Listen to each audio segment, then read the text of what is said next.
Okay, when we talk about TagWell, is a public cloud service, and what we're providing is bidirectional access to and from protected remote nodes via the internet. So again, on a private subnet, the nodes are protected unless there's something special that provides access. And so TagWell is a service that's going to provide that access.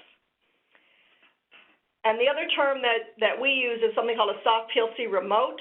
And a soft PLC remote is a device that can communicate to TagWell via a connection like cellular or satellite or a hardwire, something like a public subnet like the internet. So in every TagWell type implementation, you're going to have a soft PLC remote, which is going to be a controller or a gateway or something that runs the soft PLC firmware, which can be a very, very small embedded computer like a Raspberry Pi, for example. So a soft PLC is, again, a low-cost pack that can be used to do control and communications, or it could be just a communications gateway to another system like an Allen Bradley PLC or a Siemens PLC or a drive or whatever else is out there. When we use the term soft PLC remote, another way to look at that is RTU. It's any soft PLC connected to TagWell via the internet, and that can be through a variety of modems or wireless type connections or hardwired connections. PLC itself has a lot of features that, when you put it out in a remote location, can eliminate the need to have an operator interface. We've got an embedded web server that allows you to build web pages that can be used as operator interface. We've got email and text messaging, so we can send out alarms. You can send out reports.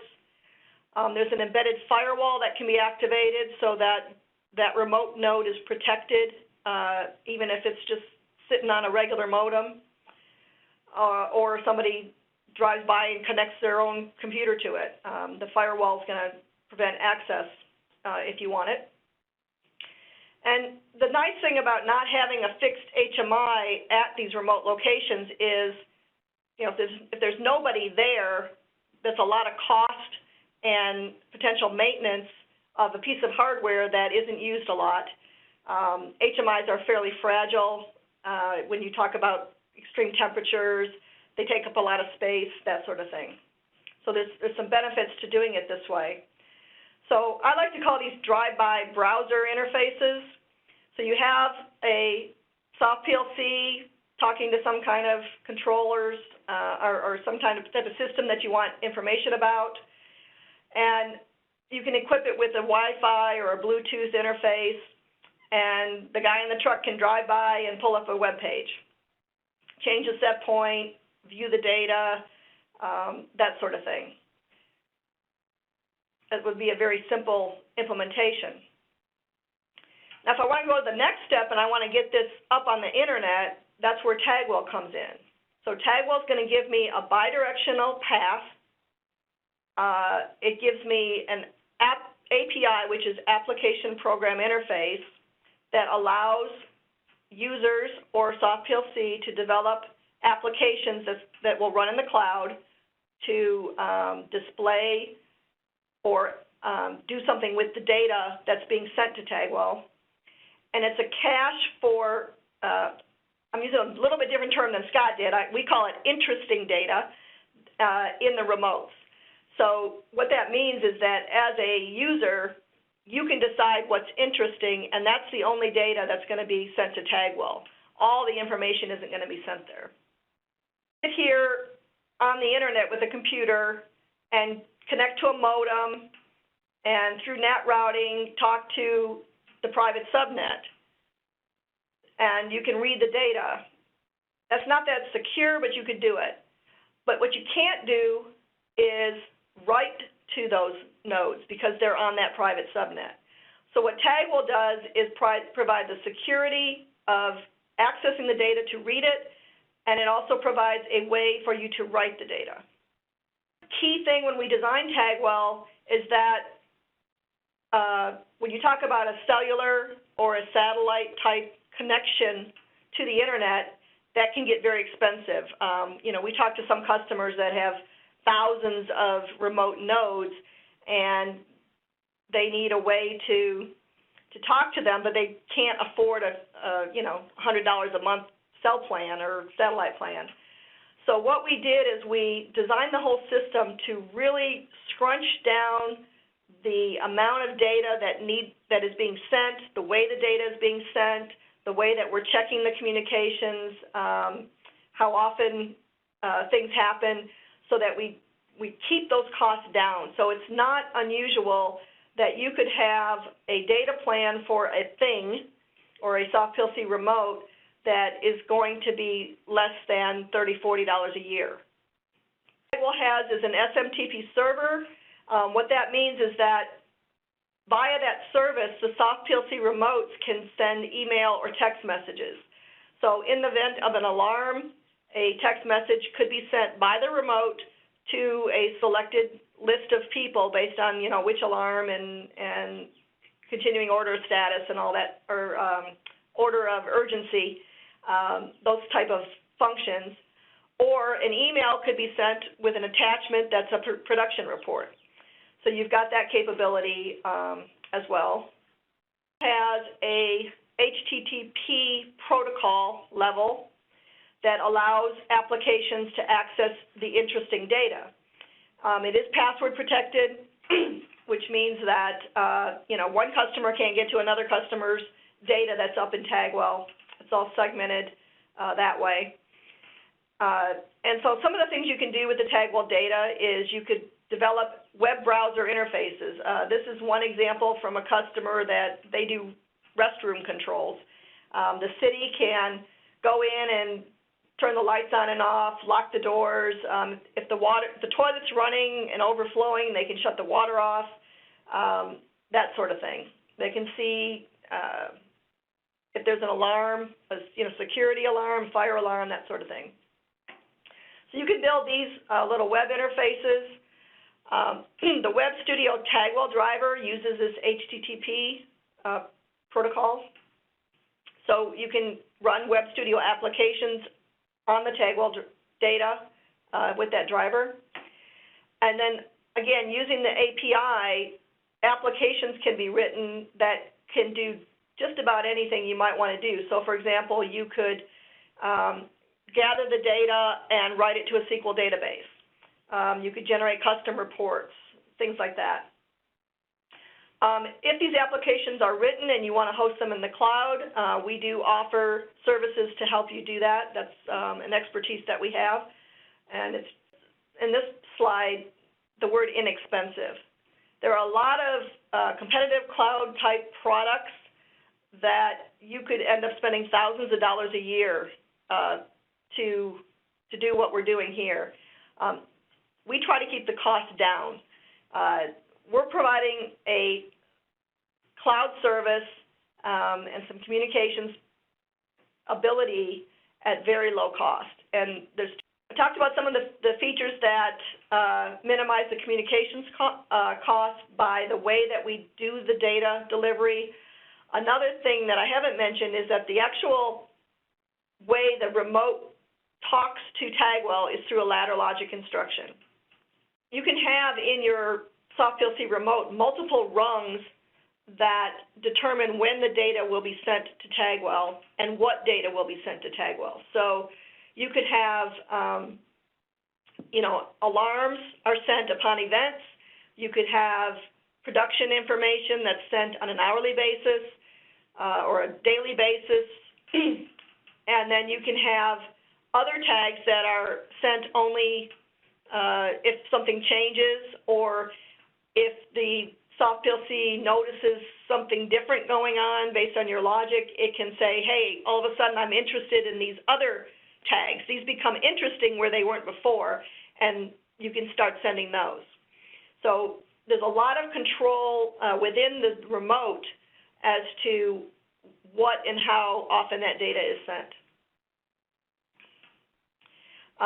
The other thing I want to mention is that when something is written to TagWell, like you change a set point or you want to start up a new process or change the recipe you're running or whatever, TagWell will only write the tags that changed. It's not going to write all the tags. So again, that's a way that we keep the lower. So everything I've talked about so far is just TagWell and Soft PLC working together.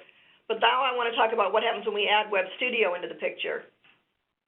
The Web Studio TagWell Driver allows you to read and write to the remotes through TagWell. So when you're talking to TagWell, it's as if you're talking to a bunch of PLCs. So it's similar to any other Web Studio application where you're directly connected to controllers. Each remote and its tags are available through those driver worksheets. And so you have a lot of control of how often you talk to each remote and which tags you're interested in through those driver worksheets. That you can do is with the Web Studio scripting feature, you could use the TagWell API and develop application code that would allow additional functions. And at the end of the presentation, I'm going to go through an example of where that might be useful. But one example here would be a file transfer. Let's say there's a data log file in the remote that you want to access, and rather than sending all those tags up and blowing out your cell plan, you could just do an FTP type transfer. So some application benefits of using Web Studio for SCADA. When you use just a web interface through TagWell, you're pretty limited. HTML is very powerful, but it doesn't have a lot of the built-in functions that make it quick to develop a dashboard type interface.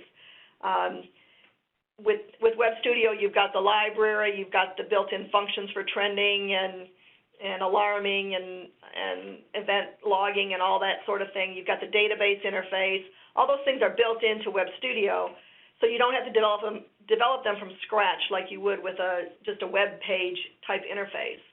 So we find most customers use the TagWell web interface for operator interface functions, not for SCADA level functions. Interface to TagWell, again, is the same as if you're talking directly to a PLC. So everything's available, everything's on the table. A lot of the competitive products provide a set of tools for you to build your interface. And what we hear is that, it does almost everything I want, but I can't do this, or I don't like the way it does this, and it limits me to 100 tags, or it limits me to, this particular file format or whatever. And so with Web Studio, none of those limits apply because all of the functions become available. The benefit of using TagWell with Web Studio versus having Web Studio directly talk to the remotes is, number one, the bidirectional communications to the private subnet, but also you're going to have a better throughput to the remotes than if you were going directly yourself. TagWell has optimized the communications to the remotes. The data is just sitting up there in the cloud. So Web Studio is just talking to the cloud on your regular high-speed internet connection. There's also reduced cost because the tags that are interesting are in TagWell and Web Studio can grab them. And if the data hasn't changed in the remotes, or the remotes haven't decided that the data needed to be reposted to TagWell, Web Studio can read them as often as it wants with no cost on the cell plan because it's just reading TagWell. It's not writing to the remotes. Now, the opposite there is if Web Studio is going to write to the remotes, that's going to cause another packet to go down, and so those driver worksheets become very important.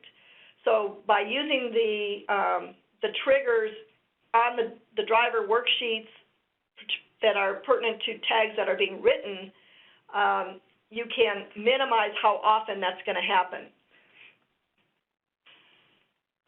So a couple different ways that Web Studio can be configured to talk to TagWell.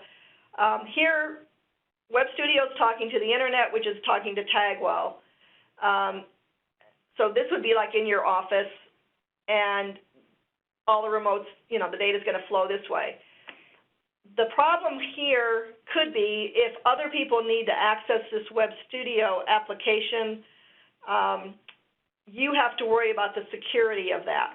So if you just put this Web Studio on the internet, you have to protect it from hackers or people who shouldn't be in there. Another way to do it is to actually install Web Studio in the cloud on its own private subnet. And now you've got those same protections built in. And Soft PLC can help you do that. So by running Web Studio in the cloud, you're getting security built in through the cloud structure. And you've also got the infrastructure benefits in terms of dynamic allocation of database storage and backup and all those sort of things. So let's talk about an example here. I've got a little controller or remote that's talking to some oil wells. And it's controlling them, and it's reading the data from them, and it's doing some data logging. And let's say the guy comes by and he gets his production report, he gets his alarms, that's all nice and good. But now they want to do that remotely, so we add a cell modem, we add the TagWell interface, and now all that information's available remotely. And I can have both. I can have a wireless interface, and I can also have the cell interface. There's no reason not to be able to do that. Now let's say I've got a whole bunch of other locations on the same customer, but now I've got some other locations that I want to be accessed remotely. I can have multiple PLCs or soft PLC remotes here that are talking, let's say on Zigbee, and one of them can be equipped with a cell modem as a master so that I only have one cell plan at this location. So I can, again, minimize the cost. This guy has all the tag information from all of these, and that gets sent up to TagWell. And then I can add my Web Studio for my SCADA level type application. We actually have a customer who does this, and what they found is that there's certain information that when there's a problem, they need to do some very high-speed data logging, and the cell connection is way too slow to do that. So the soft PLC is programmed to capture that data very quickly and create a log file in the CSV format. And then up here, there's an application that can say, all right, if this event happened, there's a log file I need to read. I can go get it through FTP and bring it up here, put it in my database, and now I've got much finer level details in the Web Studio application than I would have had just from my standard polling it every 15 minutes or whatever. So there's a lot of flexibility here, and again, it's all designed to allow you to spend as little or as much money as you want in terms of the cell plans by optimizing how the communications is sent up to the cloud. So in summary, soft PLCs, remotes, TagWell, and Web Studio together make the Internet of Things possible, the M2M applications, very low cost, especially when compared to some of the other solutions out there, and nearly effortless because you're using standard technologies that you would if you weren't doing the cloud remote configurations. The remotes are very low cost, very flexible in terms of the type of communications, the amount of capabilities, the amount of protocols, all that sort of thing, and the communications are extremely optimized. So whether you have a remote that has one data point, or you have a control system that has thousands of data points, these products can handle that application for you. And contact information, thank you for your time. I'm going to turn it back over to Scott. Another thing that Cindy pointed out was, you know, a lot of times in industrial automation, we're always, especially in machines, we're trying to speed up the way that a driver works or increase its speed. The driver sheets, the main driver sheet here normally connects to a controller at 600 milliseconds. But if you add these standard driver sheets, and let's insert one here, then I can put, let's say, for example, a trigger on how frequently I want to write this. And this could be a tag name. Let me just put in here a tag called trigger. We'll call it trigger 1. And I don't have that trigger created yet. Maybe I'll make that a Boolean. And then I'll go back into my tasks here, and under scheduler, I can do a couple of different things. Let me insert a new schedule worksheet here, and I can put that, set this up for calendar, which means it's going to use the time in the date field, or optionally the date field. And when it does this time field, this is going to be the time of day. So if I want something to happen at 2 a.m., I would put 020000 for 2 a.m. with hours, minutes, and seconds here, and then leave the date field blank. And then I would take that trigger and then just invert it, or say not trigger 1. So every morning at 2 a.m., you could cause it to maybe burst that communications and have that happen. And if it's over an expensive leased line, whether it's satellite, a radio modem, or something that's expensive, you can maybe set that up this way. Alternatively, instead of calendar, if you set this to clock, then the time field becomes a frequency or a period. So maybe you want something to happen not at 600 milliseconds, but you want it to happen every 15 minutes, let's say. Then you would do hours, minutes, seconds, and then it would trigger this tag every 15 minutes, let's say. And you could adjust that and then disable it, let's say, on the weekends or whenever a certain condition is present. So hopefully that answers some of those ideas on how you would do that. Take a look at the driver manual. Now, what you can do here in the development system is go to Help, click on Communications Drivers. Now, the Communications Driver manuals are not part of the main technical reference within Web Studio. So you have to click on this and then scroll down to, in this case, the TagWell Driver, which I'll find that there, and click on Help. Now, this will open up the PDF of that, and one of the things I want to show you is that most of our driver manuals are laid out in the same order, where it talks about configuring the driver, setting up the worksheets like I just showed you, and then talking about troubleshooting. Well, I wanted to briefly go down to the section where we talk about configuring it and point out something that I noticed. This is a little bit unique about this driver. It's a little different, a little unique compared to other drivers, is that if you take a look at this note, tag names are case sensitive. Tag names with the wrong spelling or wrong case will give you an error. Now, what that refers to is not the Intusoft tag. So, for example, here in this driver worksheet, I have the Intusoft tag or the Web Studio tag that is temperature. That one is not case sensitive. The one that is case sensitive is this tag name for the controller itself. So just be aware of that. Something I wanted to highlight if you're going to use this.